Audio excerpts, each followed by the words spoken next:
Ladies and gentlemen, welcome back to yet another World of Tanks review. Today we are going to be having a look at the American Autoloader line, and we're going to start on the T71. In the next few days I will do the T69, the T54E1, and as you can see I'm very close to the T57 Heavy, but I've got nowhere near the money I need to buy it. So at some point we'll get a 57 Heavy review as well, but right now it's all about the T71. This line in general, as usual, we'll start off having a quick talk about that. Pretty weird, and it's got some odd functions to it. Again, 1 to 4. Sorry, not going to talk too much about. It's starting at 5. The M7. Again, you don't have to spend too long on it, but for what you do have to do on it, it's not a bad tank. M7 at tier 5. You know, I've had to drive worse tanks before. You know. It's pretty good, pretty solid. It's pretty nippy for what it is. Good 75mm gun. Pretty good DPM behind that as well. So yeah, certainly not a bad tank, although not exceptional.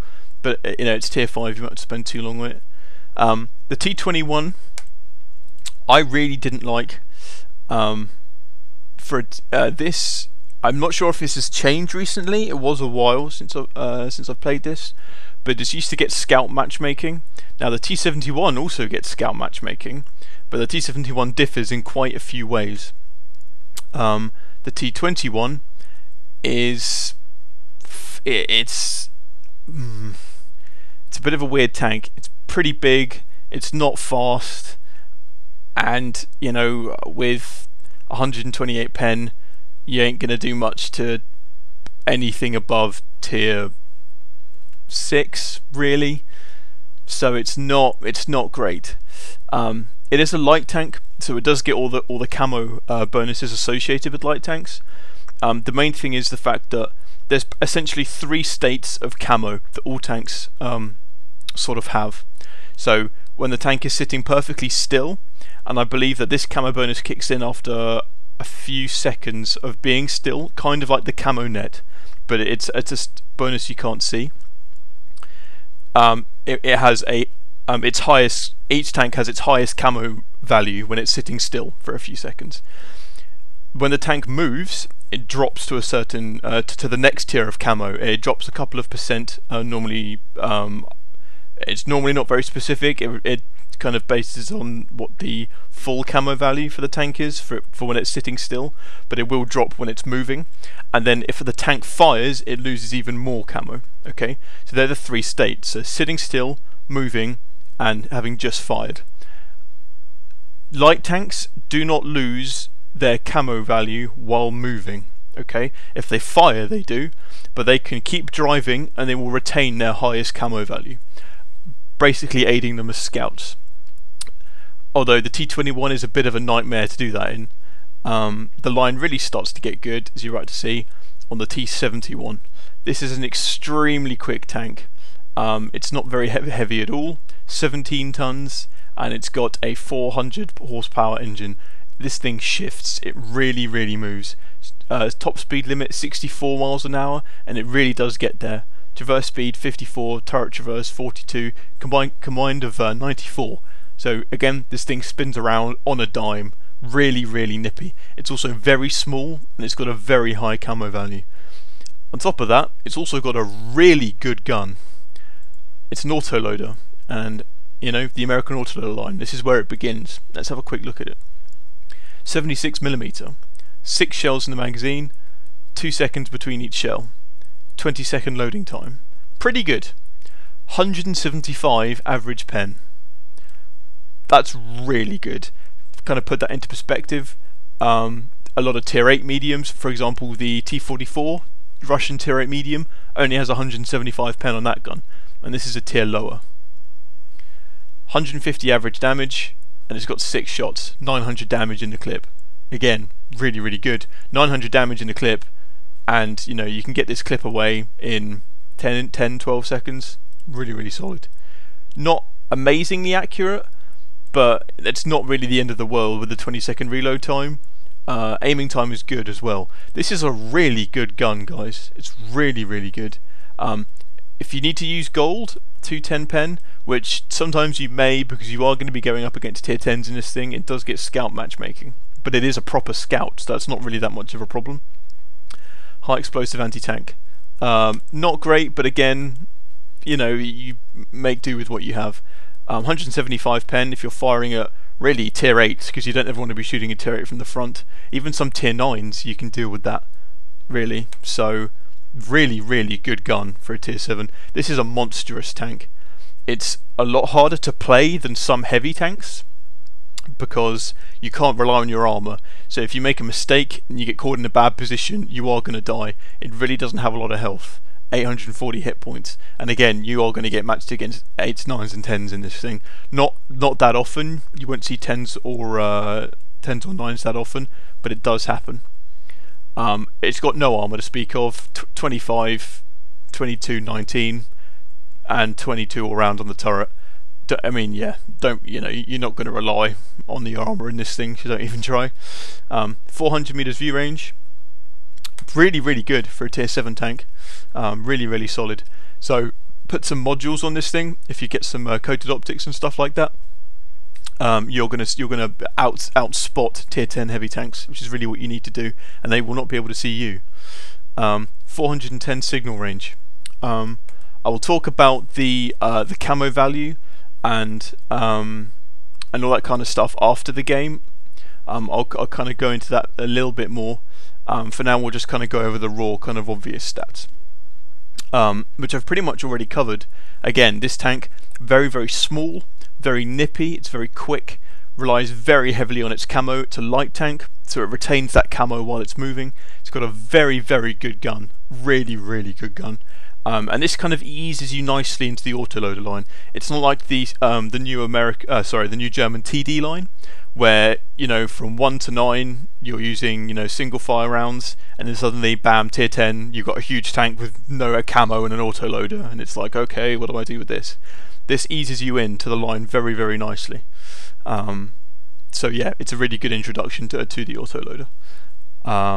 Good rate of fire. Again, you know, it's a really, you know, really nippy, really good tank, and it basically teaches you that this is a really good tank to learn how to play, how to use the play style of understanding how camo works and spotting range, because it's fast and it can get out of bad situations, and it has a good gun, so it does reward you for getting into those positions. But all the time, really, you just want to be thinking in the back of your head. You can look up the camo value on this, you know, I'll go into that a little bit more afterwards, but you want to know what your camo value is, and then have a rough idea at the enemy tanks you're close to, what their view range is, so you know how close you can get to them, you know, without getting spotted. And it's a good tank to learn that kind of stuff on. As far as crew skills go, you want camo on this thing. In terms of moving up the line, camo is not a good idea, because it's not too bad on the T69, but as soon as you get on the T54E1 and the T57 Heavy, the camo skill becomes kind of obsolete. Really, you know, you don't really use the T57 as a tank that uses camo, you know. So yeah, but this skill, Sixth Sense, is vital. I didn't play this tank without Sixth Sense, and I still did pretty well in it. I got the mastery in it, and this is not an easy tank to get mastery on, by the way, because a tank with camo like that, and the speed, and a gun like that, you know, the really, really good players can really make use of that. And hopefully, in my my mastery replay, in fact, hopefully you'll see a little bit of that. Yeah, so crew skills. Specifically for this tank, camo, really good. Brothers in Arms to get the reload time down. Not sure I'd bother with repairs too much, because if you get caught out and shot in the open and detracked, you're kind of buggered anyway. So yeah, there's that. Sixth Sense, vital. More than any other tank in the game. You can get away without Sixth Sense on heavy tanks. So I know a few people that don't play without Sixth Sense on heavy tanks. It's not that much of a big deal on a heavy tank. It's still important. I know some people that play without it. I still like to on my heavy tanks, but it's personal preference mostly. I know some really, really good players that don't use Sixth Sense on their heavy tanks. They'd rather use, you know, something else. But on lights, on mediums and lights, and tank destroyers, I would say, critical, absolutely critical. You really need it, particularly on lights. So you want to pick that up as soon as you can. And then the rest is kind of up to you. I'd go camo brothers in arms, but hey, down to you guys. In terms of equipment, you're going to be using this as a scout. Depending on how you want to scout, there are two types of scouting. There's passive and active. I'll go over them very, very quickly. Active scouting is where you're basically making scouting runs, so you're driving. So you'll drive, for as an example, on I don't know, let's say, I mean any map actually. It doesn't make a difference. I mean, you guys have played the game, you know where scouts go. An active scout is when you'll see the scout drive right at the side of the game. He'll drive up maybe like along the ridge of a hill so he can spot the enemy tanks, and then he'll duck down behind the ridge again, and he'll keep moving, he'll keep driving, making runs, making scouting runs. Normally if they're bad, these scouts don't last very long, but sometimes they can be a real pain, and you'll know them when you see them. That's active scouting. Passive scouting is when at the start of the game you're in your scout tank and you really quickly drive to a position, normally where there's a bush, and you will hide in the bush. And again, this requires really good map knowledge, but you'll drive to this bush, and this bush will be able to see a lot of where the enemy are going, or where a choke point is. So, and that scout will use a camo net, and he will sit very still in this bush, and he will just passively spot. While he's just sitting still in his bush, doing nothing, not firing, just sitting there, he will passively spot the enemy team. And as you can guess, that's passive scouting. Passive scouting in tanks like this is very effective because this has really good camo rating. And then if you have a full camo crew and a camo net, and you're sitting in a bush, I mean, most tanks without optics aren't going to be. You can be 100 meters away, 120 meters away, and they won't see you. They will, as long as you don't move and don't fire and just sit there, they will not see you. Again, depends what tank it is. If they've got optics and it's a medium tank, then maybe. Because again, the way that spotting distance works is that, as I think I've kind of gone over this in my last video, but as you gain skill in spotting, let's say you have 450 meter spotting range, the tanks you're looking at, their camo, the camo value of their tank, which is modified by camo net's camo skill, basically reduces your spotting range when you're trying to look at them. Now that is things further reduce your spotting range, like bushes. If there's a bush between you and the target, your spotting range will be further reduced. Okay, and that affects, all sorts of things can affect that, whether he's fired recently, whether he's moved recently, depending, etc, etc. Anyway, yeah, so in terms of equipment, I think I used optics, vents, and a vertical stabilizer, but I'm not a scout. I really don't know how to play as a scout. I don't pretend to. I kind of use this more as a medium tank, which worked for me. But I mean, yeah, and it does work because this gun, again, really solid.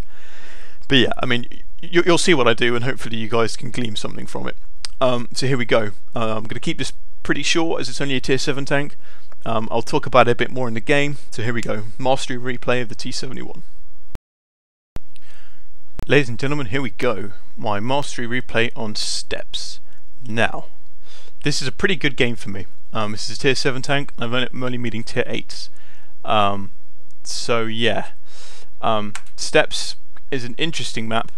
Normally stuff goes up here, and there's a fight around, normally around there, these rocks here, normally a bit of a fight, and then again there's a fight normally just over here, along this kind of line around this area. What I plan to do, because I'm going to do as much scouting as I can, is I'm going to rush this. There's a rock here and some bushes, so hopefully I can spot the stuff that's driving from here to here. Hopefully there'll be enough of my team to shoot stuff that tries to rush me. That's pretty much my plan here. I mean, this is obviously based on if my team follow me or not. Again, quickly looking at the teams, pretty even spread. Yeah, as this is a tier 7-8 game, you know, not the roles aren't as specialised as they are in tier 10 games. So normally, as long as there's a good smattering of heavies and mediums on either team, it's normally pretty obvious to predict where stuff's going to go down. So here we go. This replay is a little bit buggy, and you'll see some of that in a second. This is a very old replay. I promise you I'm not hacking. But yeah, you may see some slightly glitchy stuff like that. But you know, less said about that the better. I think this is when the map was changed semi-recently, and I'm not using a replay mod. Anyway, I'm rushing these rocks here, and I'm going to use the bush just here to get some early spots off. First early spot over there on the lava, that's 1. I push forward into the bush a little bit. Tiger P, that's 2. I don't think it was me that spotted the A43. Actually, it could have been. One other thing, I'm playing this tank man mode because I don't have 6th sense. Now, anyone who knows this game will tell you that trying to scout without in a tank with no armor, when you're this close to the enemy, if you look where I am compared to the rest of my team, without 6th sense, is man mode. This is where you earn your man stripes for men. Okay, now it works out for me, but it is kind of, you know, it's like poking a bear. You know, eventually it's going to bite your face off. But you just got to be pretty careful. I get a couple of cheeky shots off and pull back because I know I'm going to be spotted by this point. I spotted up a KV-1S as well, so my team have an idea of what's going over there. Back out over here, have a cheeky look. IS-3, that's bad news. Do get around into the front of him though, and then guess it's the ammo on this gun. You know, it's really good stuff. It does get APCR, by the way, it's standard. There's something I didn't mention earlier. So the shells are going to travel very quickly, so you don't have to lead them too much. Now this is a problem because this IS-3 is going straight for me. He does not care. But we'll continue and hope that it works out alright. Pop out, have another cheeky shot at him, and now I grab a reload. I'm not too worried because if he wants to push me, then we can just drive around the rock at each other, and that doesn't really bother me all that much. But we're kind of in a position now where it's getting a little dicey. Now that's a problem. T44 comes out of nowhere and is starting to rush me. This is where you cross your fingers that your team is going to help you. This is quite a good move from them because they really do want to clear stuff out of this area, because this spot I'm in, it really reveals pretty much all this area around here. So here we go, here comes the T44. Now I'm going to slow this down a little bit. I know some of you guys hate it when I do this, but I really want to talk through this. So here we go. He gets a shot into me. That was always going to happen, something that's kind of unavoidable. I try and track him, don't do enough damage. As you just saw, I zoomed out, had a quick look at where the IS-3 was, just to make sure he isn't flanking me. Go back into zoom again. That time I managed to blow his track off. I'm aiming for his track again, and now I'm aiming for his ammo rack. His ammo rack is stored basically where I'm aiming now. I know the T44 is very susceptible to ammo rack damage, and if I can ammo rack him, first of all it means he has to fire slower, so hopefully he'll die before he can fire at me again, and then maybe I'll blow him up, but we'll see. So I'm aiming, just making sure I track him again very swiftly. Another round into where roughly I think his ammo rack is, and then you know, this is slowed down, so these shots are going off once every 2 seconds, which is why you saw me kind of deliberate. And now I'm just making sure this finishes him off. I'm aiming for his fuel tank. If for whatever reason, you know, I was trying to set him on fire. Not that it really mattered that much at this point, because the shot was going to kill him anyway. But again, I was thinking very quickly here and just kind of firing at spots on this tank where I knew were weak. And there he goes. Now, that IS-3 is moving around behind me. And I was very lucky that I got help from my team there. But, you know, I lit him up and they knocked him down. Done 1200 damage already. Back in here, I quickly checked what the IS-3 is. Oh dear lord. Very quickly accelerate and just about save myself in time. And the IS-3 starts to get shot for his troubles. I'm on a reload. So I've just managed to save myself. By the way, whatever I did, or maybe someone else did it, but that T44 was ammo racked because he should have got another shot off into me. He's only got a 6-7 second reload time, and that was easily enough time for him to shoot again. But luckily, that tank's ammo, I mean, I'm actually grinding the T44 right now. And the ammo rack on that tank goes pretty much every game. So yeah, it's not fun. The IS-3 tried to come for me, gets tracked for his trouble. Have a quick look at where he's looking. I'm still on a reload, so it's not a big deal. He starts to look over there. I'm almost loaded, so I move around the back of him for a couple of cheeky shots into him while he's looking elsewhere. And again, the pen of this gun means I can really just point and click. He's trying to turn his turret. Too late. Doesn't matter at that point. And grab another reload just to make sure that for my next encounter I'm nice and nice and well prepared. So, quick stock of the map. Pretty even, honestly. When you go on this map, don't be these guys. Having said that, they did just save me, so maybe they were anticipating that I was going to get rushed. Or maybe I'm giving them a bit too much credit, because I do see people camping here. Why is there is a Churchill here is beyond me. In a heavy tank, you go here or here. Pick one. T69, top tier in this game. He can't see anything. He can fire at nothing. You know. Someone once said to me in this game, you always need to be. You should either be firing or moving into a position where you can fire at stuff. Don't ever be. You know. Sometimes there are times when you need to be passive and let the battle evolve around you. You know, when you kind of get yourself into a position and you're like, well, I can't move forward because I'll get shot at. There's no point in me moving back, so I just basically need to let the battle evolve around me. These guys are not in that position. They're just sitting at the base. There's nothing. They're not doing anything here. You know. But anyway, just reloading, just having a general overview of the map. Now, as you can see, because of the nature of this map, no one likes going through the middle, apart from me, because I'm a maniac. The split's pretty much down the middle, which does mean that I can just come right up the middle here and go find their arty, which is pretty much what I decide to do. I have another swift look around just to make sure that nothing's going to have a pop at me. And again, I'm not really that used to playing scouts, so this comes kind of unnaturally for me. Panther over there. Have a quick look to see if I can get him. No. And this is kind of the point where I'm letting the battle evolve. They still have quite a few tanks left. Some of them aren't spotted. 1, 2, 3, 4, 5, 6, 7, 8. 1, 2, 3, 4, 5, 6, 7, 8. That hasn't been seen. So there's 2 of their tanks that we haven't seen yet.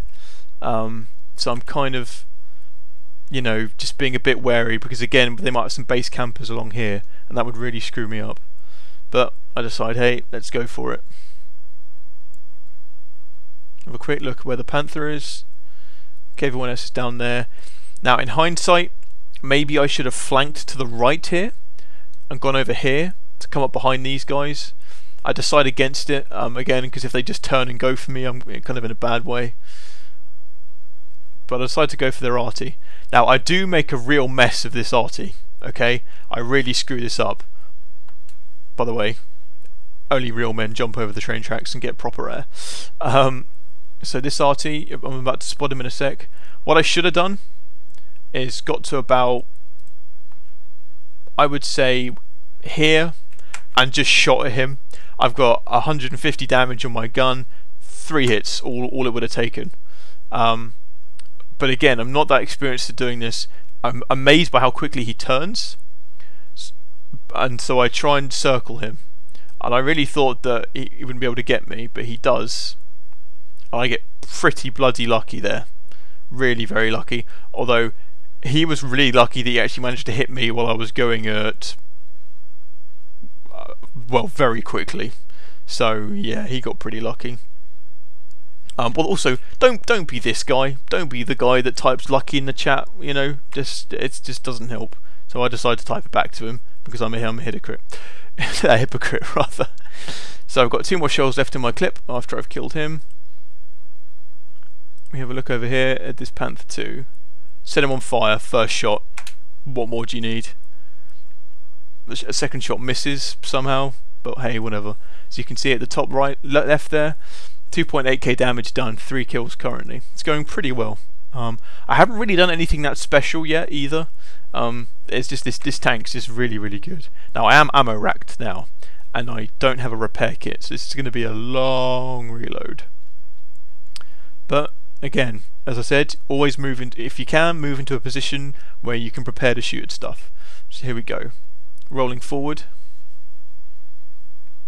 And again, at this point, the game's pretty much won. They crushed this flank. I'm pretty much just mopping up right now. So this is the damage that, again, doesn't really matter. T71 has no idea I'm here. 2 rounds into him, finish him off. Again, it's just this tank, I really can't say enough about it. Quick, really good camo, and its gun's lethal, man. Really, really nasty. The DPM of your clip, the rate which you can get that 900 damage off, is really obscene. And given it's only a 20-second reload, it's not bad. Now, I do make a bit of a mistake here. Again, as I've said before, I'm sure you guys are getting bored. Really not a light tank player. I was assuming, given that T69 is on 96 health, and that Lurver's aiming at him right there, the Lurver would just finish him off. However, he decides that he'd rather turn to look at me. Okay, so I drive at him and I try and juke, and it does work, kind of, but sadly he does get to finish me off eventually. Honestly,